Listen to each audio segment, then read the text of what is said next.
अस्सलाम वालेकुम नाजरीन, उम्मीद है आपको हमारी वीडियोस पसंद आती होंगी। बर वक्त वीडियोस देखने के लिए सब्सक्रिप्शन के बटन को प्रेस करें और बेल आइकन को दबाना मत भूलें। आइए चलते हैं अपने बकिया हिस्से की तरफ।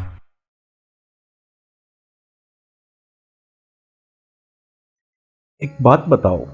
मैंने माउथ पीस पर हाथ रखकर ब्रोसिन से मुखातिब होकर कहा। पूछो, ब्रोसिन ने कहा। क्या कर्नल मॉर्गन का कमांडर जॉर्डन से भी कोई ताल्लुक है? मैंने कहा। हाँ, कर्नल जॉर्डन और कर्नल मॉर्गन एक दूसरे के चचाजाद भाई हैं। जब उसने बताया तो मैंने इस बात में सर हिला दिया। इस कमांडर से रब्ता कैसे किया जा सकता है? क्या वहाँ फ़ोन है? मैंने माउथ पीस से हाथ हटाकर रिसीवर में ब्रोसिन के लहजे में कहा। हाँ, फ़ोन नंबर तो सबको मालूम है, लेकिन सिवाय ख़ास लोगों के और किसी को फ़ोन पर किसी से बात नहीं कराई जाती। नंबर बताओ, मैंने कहा तो दूसरी तरफ से नंबर बता दिया गया। शुक्रिया, मैंने कहा और फ़ोन ऑफ करके मैंने वही नंबर प्रेस करना शुरू कर दिया जो रॉडर्स ने दिया था। यस, राब्ता होते ही एक नस्वानी आवाज़ सुनाई दी। अनस, कमांडर जॉर्डन से बात करवाओ। मैंने खालिस्तान क्रीमी लहजे में और उसी ज़बान में बात करते हुए कहा। बोरोसिन इस तरह मुझे देखने लगा जैसे वो इंसान के बजाय किसी माकूल फितरत मखलूक को देख रहा हो। आप कौन हैं? दूसरी तरफ कदरे मौतबाना लहजे में कहा गया। असिस्टेंट डायरेक्टर क्रोग बोल रहा हूँ, मैंने जवाब दिया। Oh yes sir, hold on करें। दूसरी तरफ से एक बार फिर कदरे बौखलाए हुए लहजे में कहा गया। हेलो, कर्नल जॉर्डन बोल रहा हूँ। चंद लम्हों बाद एक भारी सी आवाज़ सुनाई दी, लेकिन लहजा मौतबाना ही था। हमें इत्तला मिली है कि क्रीमिया की एजेंसी डार्क स्काई के साबिक चीफ कर्नल रोडस का तुमसे राब्ता है। कर्नल रोडस, जिसने अब अपना प्राइवेट ग्रुप बनाया हुआ है, वो स्टाम्बर आता जाता रहता है। क्या इत्तला दुरुस्त है? मैंने कहा। Colonel roads? नो सर, मैं तो किसी कर्नल रोडस को नहीं जानता। मैं तो ये नाम ही पहली बार सुन रहा हूँ, कर्नल जॉर्डन ने कहा। जबकि कर्नल रोडस अपने 4 साथियों के साथ आज जजीरे स्टाम्बर पहुँचने वाला है और ये इत्तला हतमी है, मैंने कहा। नो सर, आपको मिलने वाली इत्तला गलत है। ऐसा तो मुमकिन ही नहीं है, दूसरी तरफ से कहा गया। बहरहाल आप मोहतात रहें। अब वो सरकारी आदमी नहीं है, इसलिए हो सकता है कि किसी दुश्मन ने इसे क्रीमिया के खिलाफ फायर किया हो, मैंने कहा। यस सर, दूसरी तरफ से कहा गया और मैंने ओके कहकर फ़ोन ऑफ कर दिया। ये आप फ़ौरन लहजा और आवाज़ कैसे बदल लेते हैं? ब्रोसिन ने हैरत भरे लहजे में कहा। बड़ी जान मारी है ब्रोसिन, फिर जाकर ये सलाहियत हासिल हुई है। बहरहाल तुम्हारा बेहद शुक्रिया, तुमने मेरी वाकई मदद की है। अब बोलो, कितना मुआवजा दूँ तुम्हें? मैंने उठते हुए कहा। सिर्फ $2 लाख दे दे, ब्रोसिन ने बगैर किसी हिचकिचाहट के कहा तो मैं बेख्तियार मुस्कुरा दिया। गुड, तुम वाकई बिजनेसमैन हो कि तुमने मुआवजे के बारे में कोई तकल्लुफ़ नहीं किया, मैंने मुस्कुराते हुए कहा। Business is business. वैसे मैंने रियायत कर दी है और जितना वक्त मैंने दिया है $10 लाख से कम मुआवजा न लेता, लेकिन आपसे मिलकर मुझे वाकई खुशी हुई है, इसलिए सिर्फ टोकन मुआवजा ले रहा हूँ, ब्रोसिन ने भी उठते हुए कहा। ओके, पहुँच जाएगा, मैंने कहा और पेरोनी दरवाजे की तरफ मुड़ गया। सियाह रंग की एक जीप खासी तेज रफ्तारी से साफ शफाफ सड़क पर चलती हुई आगे मैदानी इलाके की तरफ बढ़ी चली जा रही थी। जीप की साइड सीट पर कर्नल रोडस बैठा हुआ था, जबकि ड्राइविंग सीट पर इसका साथी माइकल मौजूद था और अगली सीटों पर मजीद 2 साथी बैठे हुए थे। बॉस, इस जजीरे पर कर्नल मॉर्गन कैसे मौजूद हो सकता है? यही बात अब तक मेरी समझ में नहीं आ रही। इसका यहाँ क्या काम है? माइकल ने कहा तो कर्नल रोडस बेख्तियार हंस पड़ा। तुम इसके बारे में कुछ नहीं जानते हो माइकल। बाकी कर्नल मॉर्गन बेहद होशियार और समझदार आदमी है। इसने ऐसी जगह ठिकाना बनाया है कि जिसकी तरफ किसी को शक भी ना हो। लेकिन आप इस कदर यकीन से कैसे कह रहे हैं, जबकि मुझे मालूम हुआ है कि आपको ये बात इनकी ऑफिस सेक्रेटरी ने बताई है? क्या वो ऑफिस सेक्रेटरी झूठ नहीं बोल सकती? माइकल ने कहा। Office secretary Pamela colonel Morgan की इंतहाई राजदार है। मुझे दरअसल हैरत इस वक्त हुई जब मुझे मालूम हुआ कि कर्नल मॉर्गन के ऑफिस में काम बाकायदगी से हो रहा है। पहले तो मैं समझा कि शायद कर्नल मॉर्गन का सिर्फ नाम ही इस्तेमाल हो रहा होगा, लेकिन फिर जब मैंने तहकीकात की तो मुझे पता चला कि हर तीसरे रोज़ कर्नल मॉर्गन के दस्तखत शुदा फाइलें खुफिया तौर पर दफ्तर आती हैं। लेकिन किसी को भी ये मालूम नहीं है कि ये फाइलें कौन ले जाता है और कौन दे जाता है, क्योंकि फाइलें ऑफिस में पहले से मौजूद होती हैं। ऑफिस के गिर्द इंतहाई सख्त हिफाजती इंतजाम होते हैं। ऑफिस बंद होता है, लेकिन दूसरे तीसरे रोज़ जब सुबह को अमला आता है तो फाइलों पर कर्नल मॉर्गन के दस्तखत भी मौजूद होते हैं और नोटिस भी। इसके साथ साथ तहरीरी हिदायत भी होती हैं। चुनाचा मैंने इसका खोज लगाने का फैसला किया। इसके लिए मैंने यहाँ के एक मकामी ग्रुप की खिदमत हासिल की, लेकिन ये ग्रुप पूरी मालूमात ना हासिल कर सका। अलबत्ता इसने इतला दी कि कर्नल मॉर्गन की ऑफिस सेक्रेटरी पामिला, जो रोज़ाना रात को ऑफिसर क्लब में होती है, अचानक चंद घंटों के लिए क्लब से गायब हो जाती है और किसी को नहीं मालूम कि वो कहाँ जाती है, जिस पर मुझे शक पड़ा। फिर मैंने इस पामिला की रिहाइश गाह मालूम करके वहाँ इसे जा पकड़ा। इसके बाद मेरी खुसूसी हरबों की वजह से इसे असल बात को गलना पड़ा। इसने मुझे बताया था कि कर्नल मॉर्गन को कोई खतरा है, इसलिए वो चीफ सेक्रेटरी के हुक्म पर फौरी तौर पर अपना हेडक्वार्टर छोड़कर यहाँ से मुंतकिल हो गया है। जजीरा स्टाम्बर में पहुँचने के लिए इसने निहायत राजदारी से काम लिया है। वो किसी से और क्यों छुपने के लिए यहाँ शिफ्ट हुआ है ये मैं नहीं जानता, लेकिन मेरे लिए इसे काबू करना बहुत ज़रूरी है, वरना इसके हेडक्वार्टर में दाखिल होना मेरे लिए भी नामुमकिन होगा। बहरहाल पामीला ने बताया कि कर्नल मॉर्गन स्टाम्बर जजीरे पर मौजूद है और पामीला खुफिया रास्ते से ऑफिस के अंदर जाकर इंतहाई अहम फाइलें लेकर एक खसूसी आबदोज के जरिए स्टाम्बर जजीरे से तकरीबन 10 बहरी मील दूर एक छोटे से टापू पर जाती है जहां कर्नल मॉर्गन मौजूद होता है। वो सारा काम करता है और फिर वो फाइलें वापस ले आती है। इन फाइलों को इसी खुफिया रास्ते से वापस ऑफिस में रखकर क्लब आ जाती है। इस सारी कार्रवाई में इसे सिर्फ चंद घंटे लगते हैं। इसे ये मालूम नहीं है कि कर्नल मॉर्गन वहाँ स्टाम्बर में किस हैसियत से मौजूद है। बहरहाल इस टापू पर इसकी मुलाकात सिर्फ कर्नल मॉर्गन से होती है। वो इसे फ़ोन करके बताते हैं कि वो ज़रूरी फाइलें लेकर पहुंच जाए। आज शाम को भी पामीला फाइलें लेकर इसके पास गई थी, इसलिए मैंने फैसला किया कि हम इस टापू पर पहले से मौजूद होंगे। कर्नल रोडस ने तफसील बताते हुए कहा और माइकल ने इस बात में सर हिला दिया। जीप मुसलसल चल रही थी। इस वक्त जिस इलाके से जीप गुजर रही थी वो इलाका दूर दूर तक वीरान था। फिर दूर से समंदर के किनारे पर मौजूद एक लॉन्च नजर आने लगी तो माइकल ने जीप की रफ्तार आहिस्ता कर दी। कर्नल रोडस ने जीप से एक फिक्स्ड फ्रिक्वेंसी का ट्रांसमीटर निकाला, उसका बटन ऑन कर दिया। Hello hello, CR calling over, colonel Rhodes ने कहा। Yes LS attending you over, एक मर्दाना आवाज़ सुनाई दी।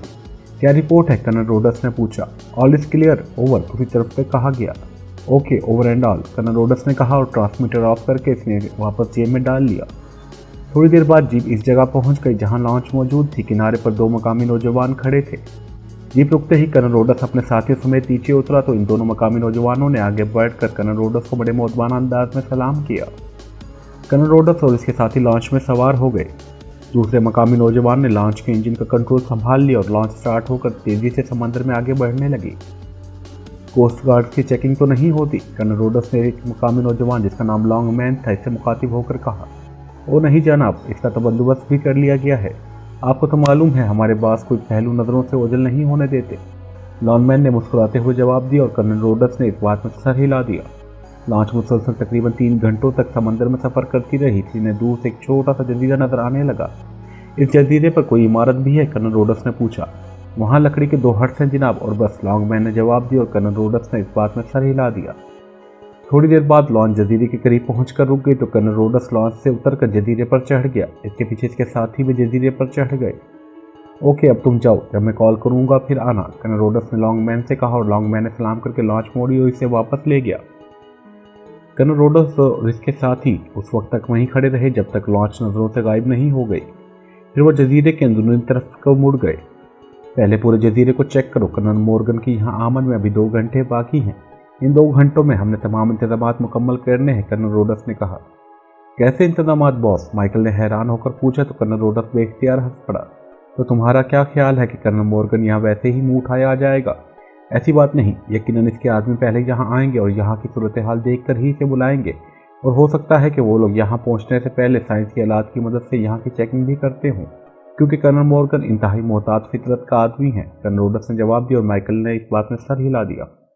एक कार खासी तेज रफ्तार के शहर के नवाब में वाक़ एक आबाद कॉलोनी शेल्टन की तरफ बढ़ती चली जा रही थी। ड्राइविंग सीट पर मैं था जबकि साइड सीट पर जूलिया और सालिया बैठी हुई थी। अगली सीट पर तनवीर, कैप्टन शकील और सफदर तीनों बैठे हुए थे। मुझ समेत सब एक्रीमियन मेकअप में थे। शेल्टन कॉलोनी में दाखिल होते ही मैंने कार की रफ्तार आहिस्ता की और तीसरी रफ्तार से हम आगे बढ़ने लगे। कॉलोनी की मुख्तलिफ सड़कों से गुजरने के बाद मैंने कार एक रेस्टोरेंट की साइड में बनी हुई पार्किंग में रोक दी। ओके अब हम सब यहाँ से पैदल आगे जाएंगे, मैंने कहा और कार का दरवाज़ा खोलकर नीचे उतर आया। जूलिया समेत बाकी साथी भी नीचे उतर आए। क्या यहाँ कर्नल रोडस रिहाइश पजीर है, जूलिया ने मुझसे पूछा। मैं इसके सवाल पर चौंक पड़ा। मेरे चेहरे पर हैरत के तस्वीरात उभर आए थे। तुमने कैसे अंदाज़ा लगाया, मैंने हैरत भरे लहजे में पूछा, क्योंकि मैंने अब तक अपने साथियों को कुछ नहीं बताया था। मैं ब्रोसन से मिलने के बाद जब इस कोठी में पहुंचा जो मैंने रोनाल्ड से हासिल की थी, फिर वहां से मैंने अपना और अपने साथियों का मेकअप शुरू किया और इस कोठी में मौजूद कार में सवार होकर मैं कोठी से निकलकर रवाना हो गया। वो कोठी में और बाहर निकलते हुए सफदर, साले और जूलिया ने बारी बारी मुझसे पूछा था कि हम कहाँ जा रहे हैं, लेकिन मैंने अपनी आदत के मुताबिक इनके सवालों के जवाब देने के बजाय आएँ बाएँ शाएँ करते हुए इन्हें टाल दिया था। लेकिन अब कार से निकलने के बाद जूलिया ने बजाय पूछने के बराह रास्त ये बात कर दी थी जिस पर मैं हैरान हुआ था। तो तुम्हारा क्या ख्याल है कि मैं अहमक हूँ, जूलिया ने मुंह बनाते हुए कहा। अहमक होना तो इस दौर में क्रेडिट है, अक्लमंद को तो सिवाय रोने धोने के और कुछ नहीं मिलता। बेशक कैप्टन शकील से पूछ लो, जबकि अहमक बगैर सोचे समझे जिंदगी गुजारता है और खूब मजे करता है, मैंने मुस्कुराते हुए कहा और इसके साथ ही मैं सड़क क्रॉस करता हुआ दूसरी तरफ बढ़ता चला गया। जूली और दूसरे साथी भी मेरे पीछे चले आ रहे थे। मुझे मालूम है कि इस वक्त तुम्हारा टारगेट कर्नल रोडस है और तुम यकीनन कोठी पहुंचने से पहले इसकी तलाश करते रहे हो। अब तुमने कोठी से रवाना होने से पहले जिस किस्म का असला अपनी जेबों में रखा है, इससे भी यही जाहिर होता है कि तुम किसी जगह रेड पर जा रहे हो। और फिर रिहायशी कॉलोनी में आने से तो यही जाहिर होता है कि यहाँ कर्नल रोडस और इसके साथी रहते हैं। जूलिया ने साथ चलते हुए बाकायदा तज्जिया करते हुए कहा। लेकिन तुम्हें कर्नल रोडस का नाम कैसे मालूम हुआ? मैंने हैरत भरे लहजे में कहा। तुमने बाहर जाकर रोनाल्ड को कॉल किया था। तुम एक कमरे की दीवार के पास जाकर फ़ोन पर बात करते रहे थे। इत्तेफाक से मैं इसी कमरे में मौजूद थी। तुम्हारी आवाज़ें बंद खिड़की से भी सुनाई दे रही थी। तुम रोनाल्ड को कर्नल रोडस के बारे में बता रहे थे और तुमने इसी से असला मंगवाया था। जूलिया ने जवाब दिया। तुम एक तवील सांस लेकर रह गया। इसका मतलब है कि अब तुम भी कैप्टन शकील की तरह खतरनाक होती जा रही हो। अगर तुमने इस अंदाजे में काम करना शुरू कर दिया तो मुझे यकीन है कि मैं जल्द ही बेरोजगार हो जाऊंगा। मैंने मुस्कुराते हुए कहा। खुद ही तो तुमने कहा है कि मैं जज्बातीपन छोड़कर ज़हन इस्तेमाल किया करूं और अब तुम खुद ही फिक्रमंद हो गए हो। जूलिया ने हंसते हुए कहा। मैंने ये तो नहीं कहा था कि तुम सर पर दौड़ना शुरू कर दो और सबको पीछे छोड़ दो। कुछ साथियों के रोजगार का भी ख्याल रखना पड़ता है। मैंने मुस्कुराते हुए जवाब दिया। अब समझ में आई कि मिस जूलिया की काया पलट क्यों गई है। मैं भी हैरान हो रहा था कि अचानक मिस जूलिया ने कैसे इतने बड़े बड़े फैसले खुद करना शुरू कर दिए हैं। सफदर ने मुस्कुराते हुए कहा।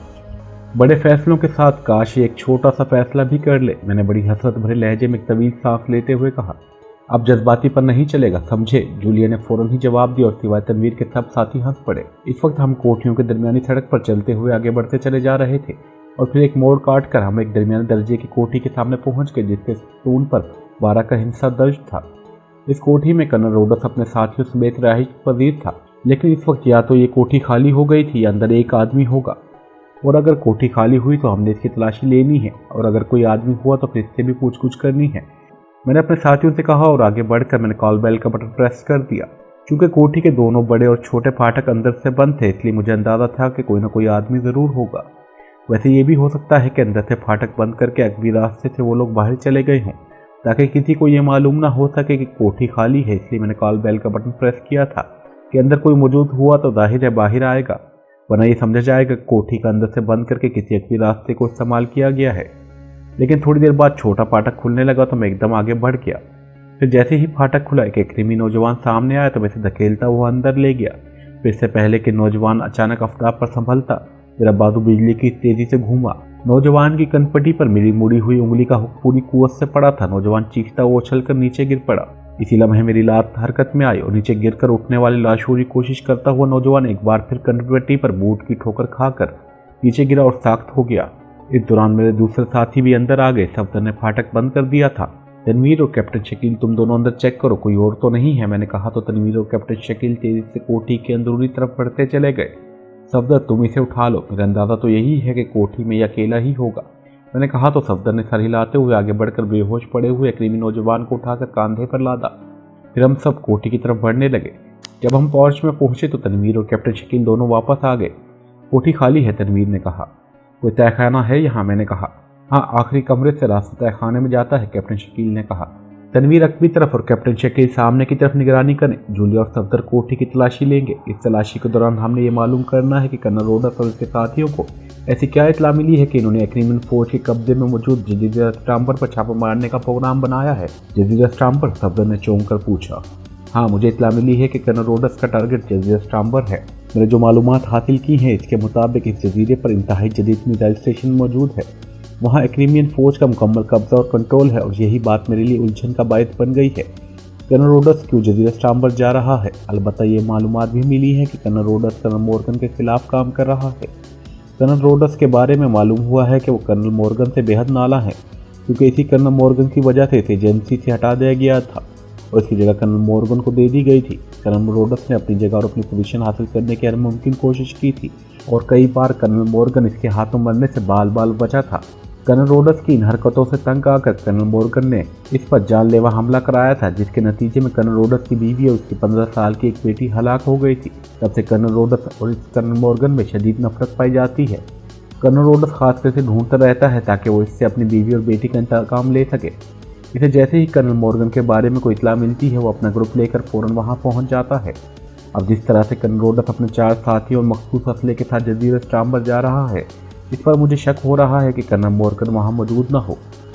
मेरी ब्रोसन से बात हुई थी, इसने मुझे बताया था कि कर्नल मॉर्गन ने इसे कहा था कि वो मुल्क से बाहर जा रहा है, लेकिन मुझे इस पर शक है, इसलिए मुझे किसी क्लू की तलाश है जिससे मेरी उलझन दूर हो जाए। मैंने कहा, तो कर्नल रोडस इस वक्त इस जजीरे पर गया हुआ है? सफदर ने कहा। हाँ, जाहिर है वो वहाँ ही गया होगा, मैंने जवाब दिया। तो फिर हमें वहाँ जाना चाहिए, हम यहाँ भला क्या मिलना है? तनवीर ने मुंह बनाते हुए कहा। पहले ये बात कंफर्म तो हो कि कर्नल रोडस वाकई जजीरा स्टाम्बर गया है, ऐसा ना हो कि हम इसी तरह इधर उधर भागते रह जाएं और हमारे हाथ कुछ भी ना आए, मैंने जवाब दिया। कि इस आदमी से मालूमात हासिल नहीं हो सकती, जूलिया ने कहा। हो सकता है कि इस कदर अहम आदमी ना हो कि इसे असल हालात का इल्म हो, मैंने कहा, और सब साथियों ने इस बात में सर हिला दिया। मैं इसे तहखाने में ले जाता हूँ, वहीं से पूछ कुछ कर लेंगे, सफदर ने कहा और आगे बढ़ गया। मैंने स्टोर में रस्सी का बंडल देखा है, मैं ले आता हूँ, कपड़े शकील ने कहा और मैंने इस बात में सर हिला दिया। फिर हम सब तहखाने में पहुंच गए। तहखाने में सिवाय काठ कबाड़ के और कुछ न था, अलबत्ता 2-3 पुरानी कुर्सियां मौजूद थीं जिन्हें बेकार समझकर यहाँ फेंक दिया गया था। सफदर ने नौजवान को एक कुर्सी पर बिठाया। चंद लम्हों बाद कैप्टन शकील हाथ में रस्सी का बंडल उठाए अंदर दाखिल हुआ और फिर सफदर और कैप्टन शकील ने मिलकर इस नौजवान को रस्सी की मदद से कुर्सी के साथ अच्छी तरह बांध दिया। फिर वो सब वापस चले गए तो मैं आगे बढ़ा और मैंने इस नौजवान की नाक और मुंह दोनों पर हाथ रख दिया। चंद लम्हों बाद जब इसके जिस्म में हरकत के आसार नमूदार होने लगे तो मैंने अपने हाथ हटा लिए। मैंने जेब से रुमाल निकालकर पहले से साफ किया, फिर इस नौजवान की कुर्सी के सामने से रखकर इस पर बैठ गया। इसी लम्हे इस नौजवान ने कराहते हुए आंखें खोल दी। तो तुम कौन हो? ये तुमने मुझे क्यों बांधा है? नौजवान के लहजे में हैरत थी, लेकिन मैं इसका लहजा और अंदाज देखकर समझ गया कि नौजवान बाकायदा तरबियत याफ्ता एजेंट है, क्योंकि आम आदमी इस अंदाज में बेहोश होने के बाद होश में आते हैं, इस तरह फौरी तौर पर अपने आप को नहीं संभाल सकते। चुनाचा मैंने नौजवान को जवाब दिए बगैर कोट के अंदरूनी जेब से एक तेज धार पतला सा खंजर निकालकर हाथ में पकड़ लिया। तुम्हारा नाम क्या है? मैंने सर्द लहजे में कहा। पहले तो मेरे सवाल का जवाब दो, तुम कौन हो? नौजवान ने खंजर देखने के बावजूद मुंह बनाते हुए कहा तो मैं बेख्तियार मुस्कुरा दिया। कर्नल रोडस के साथी को वाकई इस तरह मजबूत असाब का मालिक होना चाहिए, मैंने कहा तो इस बार नौजवान बेख्तियार चौंक पड़ा। इसके चेहरे पर यकलगता ही हैरत के तासुरात उभर आए थे। तुम कौन हो? इस नौजवान ने चौंक कर कहा। मैं एक पाकिस्तानी एजेंट हूँ, मैंने कहा तो नौजवान का मुंह हैरत से खुले का खुला रह गया। इसकी आंखों में ऐसे तासुरात थे जैसे इसने कोई अजूबा देख लिया हो। तुम पाकिस्तानी एजेंट के लीडर हो?